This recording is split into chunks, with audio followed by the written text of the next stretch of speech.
네,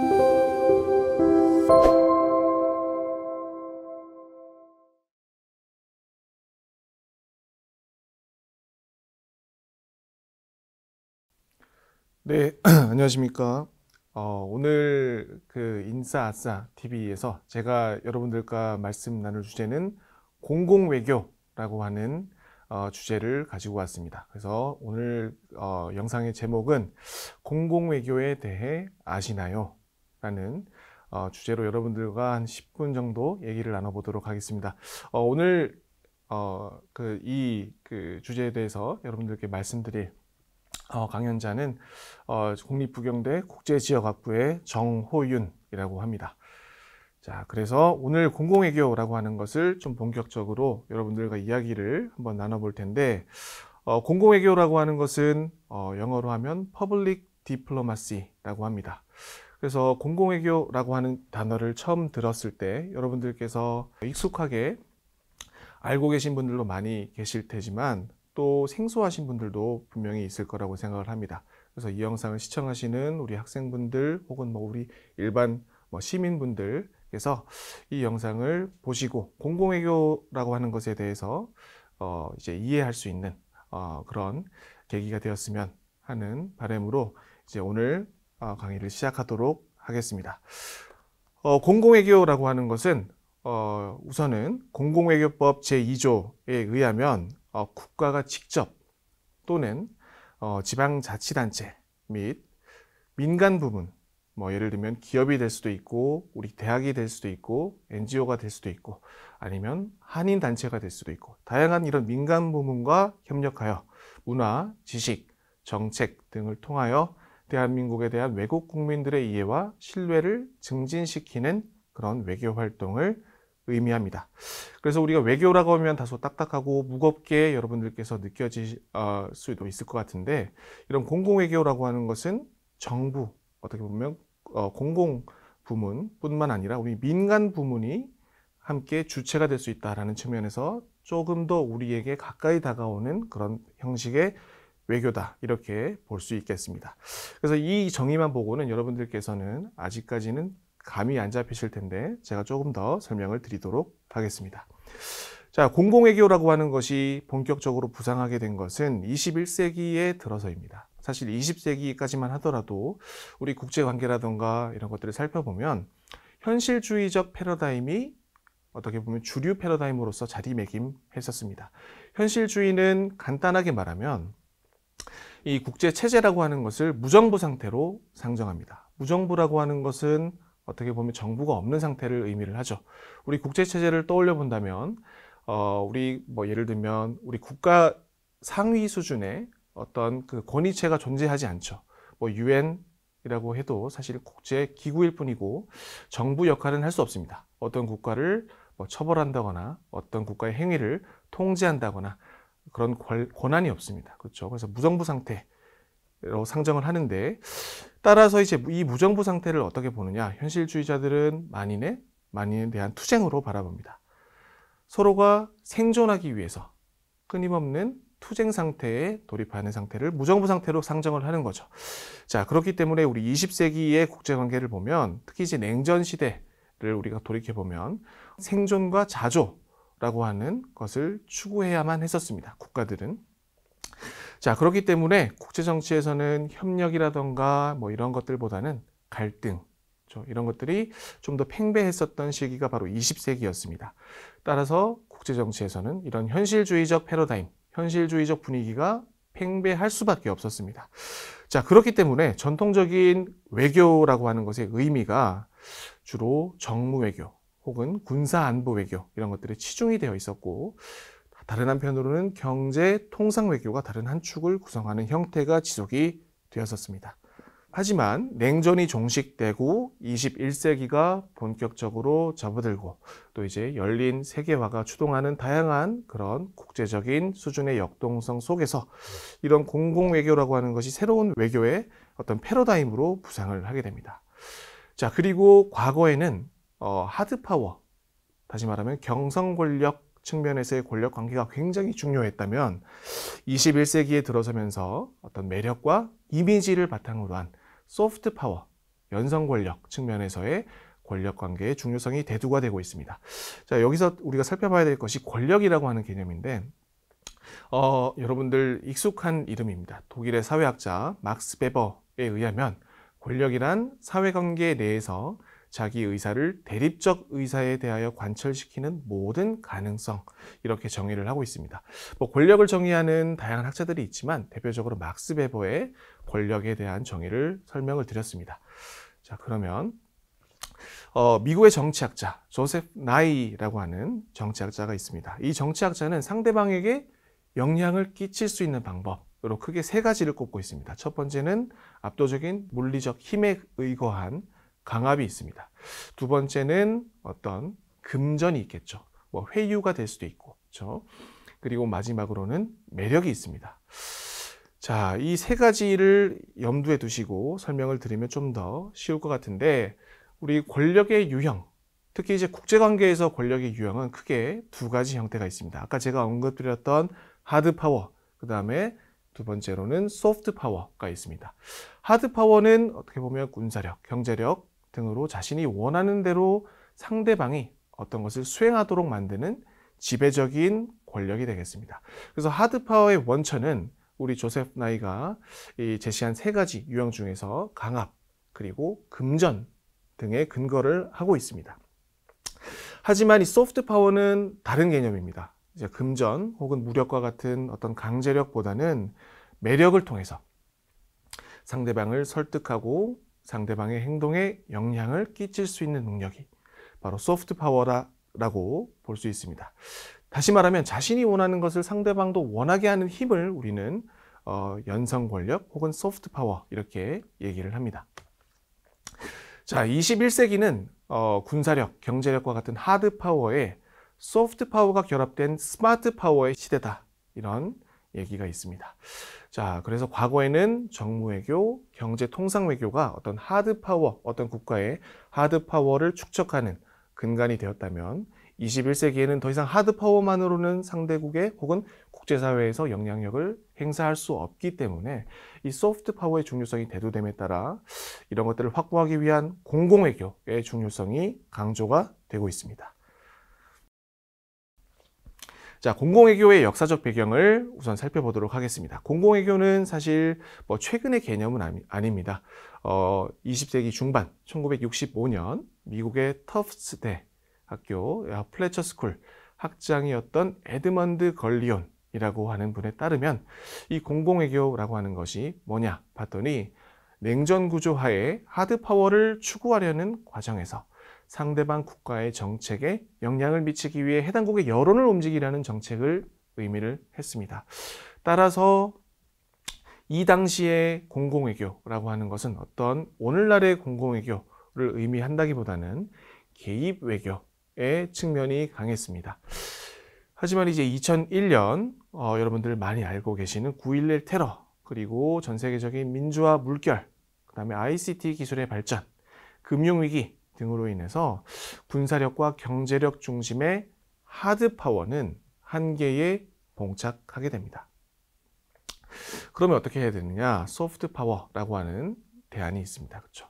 그래서 정부 간 외교뿐만 아니라 해외의 대중과 국민들에게 직접 다가가는 개방형 외교의 중요성이 증대가 되고 있습니다.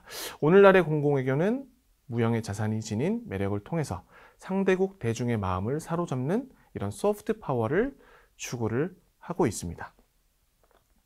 자, 공공외교의 주요 주체와 대상을 보시면 우리 전통적인 측면에서의 외교는 정부가 상대국 정부를 향해서 하는 어떤 외교를 우리는 전통적인 외교라고 볼 수 있습니다. 그래서 전통적인 측면에서의 외교의 주요 주체는 정부고 주요 대상도 상대국 정부입니다.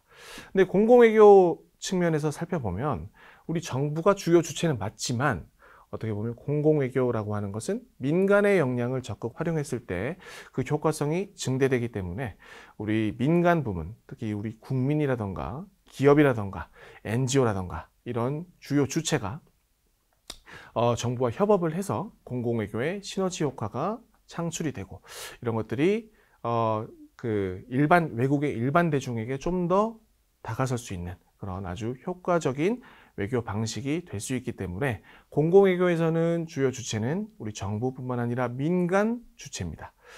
주요 대상은 외국의 일반 대중이 되겠습니다. 자, 아까 제가 설명드렸던 공공외교 정의를 다시 한번 보도록 하겠습니다. 우리 공공외교법 제2조에 의하면 공공외교란 국가가 직접 또는 지방자치단체, 민간 부문과 협력하여 문화, 지식, 정책 등을 통해 대한민국에 대한 외국 국민들의 이해와 신뢰를 증진시키는 외교 활동을 의미합니다. 그래서 우리나라는 다소 다른 선진국들보다는 공공외교라고 하는 것에 관심을 두기 시작한 것이 좀 다소 늦은 편입니다. 우리나라가 2010년에 들어서 전통적인 정무외교, 경제통상외교와 더불어서 공공외교를 우리나라 외교의 3대 핵심 축으로 설정을 하게 됩니다. 자, 그래서 이 공공외교를 통해서 우리나라가 지닌 고유의 매력, 우리 한국 문화라든가, 그렇죠? 그래서 이런 문화적, 역사적 자산을 기반으로 국가 이미지와 국가 브랜드를 제고하기 위해서 이런 공공외교를 적극적으로 수행해 나가고 있습니다. 다시 말씀드리면 공공외교는 우리 국제사회에서 어떤 소프트 파워, 매력을 기반으로 한 영향력을 확보할 수 있는 효율적인 수단이 바로 공공외교다. 이렇게 보실 수가 있겠습니다. 자, 우리나라 공공외교법에 의하면 기본 원칙이 3가지가 있습니다. 첫 번째, 우리 공공외교는 우리 인류의 보편적 가치, 그리고 대한민국 고유의 특성을 조화롭게 반영해서 추진돼야 된다. 자, 두 번째 원칙은 공공외교 정책이라고 하는 것은 국제사회와의 지속가능한 우호협력 증진에 중점을 두어야 한다. 세 번째, 이제 공공외교 활동은 어떤 특정 지역이나 특정 국가에 편중되지 아니하여야 한다. 자, 크게 이 3가지 기본 원칙이 있습니다. 자, 우리 공공외교 주요 추진 현황을 보겠습니다. 우리나라는 말씀드린 것처럼 선진국에 비해서 조금 늦게 공공외교에 뛰어든 편이지만 2010년을 우리 정부는 공공외교의 원년으로 선포를 했습니다. 그래서 우리 외국 대중에게 한국에 대한 좋은 이미지를 심어서 그들의 신뢰와 호감을 얻고 궁극적으로는 우리 외교 정책에 대한 이해와 지지를 높여서 국제사회에서 어떤 하드파워 기반한 무력이나 경제력이 아니라 어떤 매력을 기반으로 한 선한 영향력을 확대하고자 어떤 공공외교 이런 것들을 다양한 사업을 전개를 해 나가고 있습니다. 우리나라 공공외교의 자산은 여러 가지가 있겠습니다만 우리가 경제 성장과 민주화를 동시에 달성한 어떻게 보면 개도국에게 성장 모델을 제시해 줄 수 있는 그런 선도적인 국가라는 점, 그 다음에 우리는 역사적으로 봤을 때 침략의 역사가 없는 평화 애호국이다. 또 근면한 이미지도 존재합니다. 그리고 최근에 한류와 같은 다양한 문화 콘텐츠, 그리고 역동성, 독창성, 보편성과 같은 것을 지닌 문화 강국이라고 하는 것도 우리 공공외교의 중요한 자산이 되겠습니다. 그래서 재외공간 측면에서도 주요 공공외교 사업을 진행을 하고 있고 또 이뿐만 아니라 한국국제교류재단에서 국민 참여형 공공외교 사업 등등 셀 수 없는 수많은 공공외교 프로그램이 지금 이 시간에도 진행이 되고 있습니다. 지금 현재 우리 외교부의 공공외교 비전, 목표, 중점 과제를 여러분들께서 이 슬라이드에서 확인을 할 수 있습니다. 궁극적인 비전은 우리 외교의 그런 목표와 부합합니다. 세계 자유, 평화, 번영에 기여하는 어떻게 보면 글로벌 중추국가 대한민국을 만들겠다. 자, 그 측면에서 우리 공공외교도 충분히 기여할 수 있다라는 거죠. 3가지 목표가 있습니다. 전략적 정책 공공외교 강화를 통한 우리 국익을 증진하는 것. 우리나라의 어떤 주요 정책들에 대한 해외의 주요 국가들의 많은 국가들의 이해와 지지 이런 것들이 이제 우리 국익에도 부합하기 때문에 이런 것들이 주요 목표가 될 수 있습니다. 두 번째는 과학기술, 문화강국으로서의 위상을 제고하는 것. 마지막으로는 디지털, 혁신적 공공외교 생태계를 구축하는 것. 이 3가지가 우리 현재 정부의 공공외교의 3대 목표라고 볼 수가 있겠습니다. 자, 한국국제교류재단 통계센터에서 확인한 우리 전 세계 한류 동호회 회원 수를 한번 보시면 2023년 기준으로 약 2억 명이 넘는 그런 회원수를 가지고 있습니다. 물론 이 중에는 한번 가입했다가 열심히 활동하지 않는 분들도 계실 테고, 하지만 이 통계 자료에 잡힌 이 2억 명이 넘는 한류 동호회 회원수라고 하는 것을 보면 굉장히 우리 한류라고 하는 것이 전 세계적으로 큰 영향력을 끼치고 있고, 우리 한류를 사랑해주는 많은 전 세계 대중들이 있다, 이렇게 볼 수 있습니다. 우리 공공외교의 가장 중요한 자산은 뭐니 해도 우리나라가 가진 문화적인 힘입니다. 그렇죠? 그 중심에는 바로 한류가 있음을 부인할 수는 없습니다. 자, 이뿐만 아니라 전 세계에서 한국을 알고자 하는, 한국의 정치, 경제, 사회, 문화에 대해서 알고자 하는 사람들, 그 다음에 한국어를 학습하고자 하는 사람들, 이들의 수요가 증가하고 있는 가운데 우리 한국학도 전 세계적으로 많은 영향력을 끼치고 있고 널리 퍼지고 있습니다. 자, 이 지도도 마찬가지로 한국국제교류재단 통계센터에서 확인한 그런 지도인데, 전 세계 지금 106개국의 1405개 처에서 우리 한국학 혹은 한국어 학습 과정이 설립이 되어 있습니다. 24년 8월 기준입니다. 자, 우리가 K컬처라고 해서 우리 한류의 다양한 그런 측면들, 우리의 영화, K팝, K뷰티 등등을 포괄하는 어떤 K컬처라고 하는 단어가 최근에 유행하고 있습니다. 자, 근데 이제 K컬처에서 K-Everything이라고 하는 단어가 등장을 했습니다. 영국의 가디언지에서 2022년에 자, K-Everything이라고 하는 개념을 또 소개를 했습니다. 그만큼 우리 한국과 관련된 다양한 문화뿐만 아니라 우리 생활 전반적인 측면에서 모든 부분에서의 한국과 관련된 그런 컨텐츠가 전 세계 사람들에게 사랑을 받고 있다라는 반증이 될 수가 있습니다. 자, 우리 김구 선생의 그 백범일지에 보시면 나의 소원 중에 이런 얘기가 나옵니다.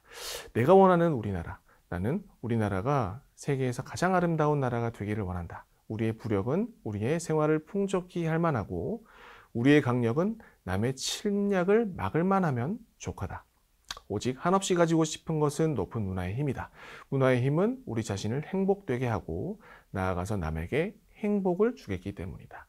자, 이때 당시만 해도 우리나라는 아주 약소국에 불과했습니다. 지금 현재 우리나라는 부력, 강력뿐만 아니라 이 문화의 힘을, 어떻게 보면 높은 문화의 힘을 보유한 그런 선진국으로 우리가 부상을 했다, 이렇게 볼 수 있습니다. 그런 측면에서 우리 공공외교는 아주 우호적이고 유리한 조건을 가지고 있습니다. 우리 전 세계적으로 사랑받는 한류가 있고, 이런 공공외교를 통해서 우리 문화, 우리 국가 브랜드, 우리 더 나아가서 우리 외교 목표를 달성할 수 있는 아주 효율적인 수단이 바로 공공외교다, 이렇게 보실 수가 있습니다.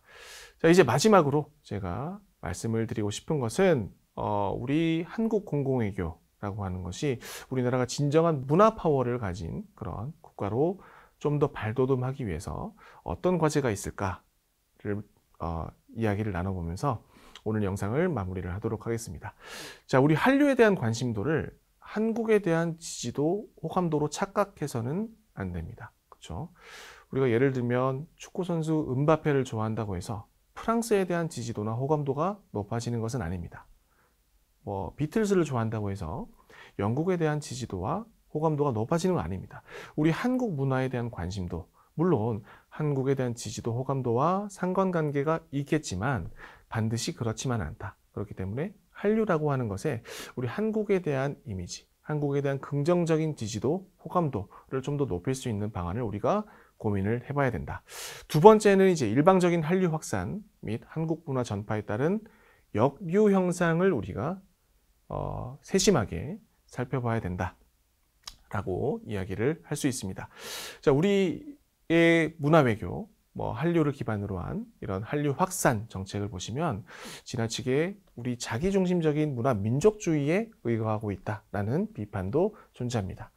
또 이런 한류 확산이라고 하는 것이 경제적 효과나 국가 브랜드 가치 제고 등을 목적으로 한 어떻게 보면 일방적인 자국중심적 공공외교가 아니냐, 이런 비판도 제기가 되고 있습니다. 그래서 우리 공공외교가 지나치게 독백형이다, 어떤 대화형이 아니라 독백형이다. 혹은 뭐 지나치게 우리의 그 문화적 그런 매력도를 투사한다라는 측면에서 투사형 공공외교라는 비판도 받고 있습니다. 이런 패러다임을 벗어나서 보다 대화형, 협업형 공공외교가 필요하다. 궁극적으로는 상대방의 문화에 대한 이해를 기반으로 한 문화 교류가 필요하지 문화 전파는 오히려 독이 될 수 있다. 이렇게 볼 수 있습니다.